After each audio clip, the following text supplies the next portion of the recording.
ছেলেরা যদি 4টা বিয়ে করতে পারে তাহলে মেয়েদেরও 4টা কেন, মেয়েরা আরো বেশি করবে, কারণ মেয়েদের এনার্জি অলওয়েজ বেশি থাকে। ছেলেরা যদি 4টা বিয়ে করতে পারে তাহলে মেয়েরা পারবে না কেন? অবশ্যই পারবে, কারণ নারী পুরুষ সমান অধিকার। আর যদি একটা কথাই চিন্তা করি তাহলে মেয়েদের চেন কোনো কাজে লাগে না, চেন খুলে মোতার অধিকার তো তাদেরও আছে। মালে আসেন, একটা চাবি দিয়া যদি 4টা তালা খোলা যায় ওটাকে বলা হয় মাস্টার কি, আর একটা তালা যদি 4টা চাবিতেই খুলে সেটাকে বলা হয় খাঙ্কি।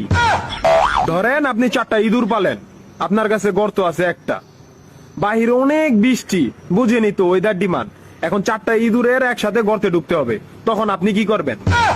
ধরলাম উপরে নিচে মিলাই আরো 2টা আছে, হ্যাঁ, তাহলে 4 নাম্বার ইঁদুরটা কই যাবো?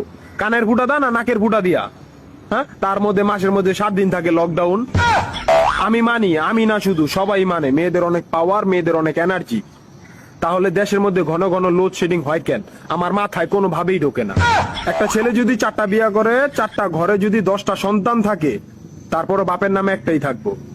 এখন আপনি যদি 4টা বিয়ে করেন, একটা সন্তান হয়, তাহলে বাপের নাম কি দিবেন?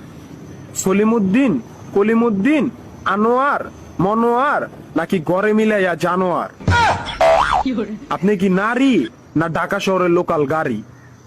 30টা সিট ফুল, 20 জন দাঁড়ানো, তারপরও বলে পিছনে সিট খালি, ওঠেন তাড়াতাড়ি, পিছনে সিট খালি, ওঠেন তাড়াতাড়ি। শুধু এই সমস্ত মেয়েদের কারণে পুরা নারী জাতির সম্মানহানি হয়।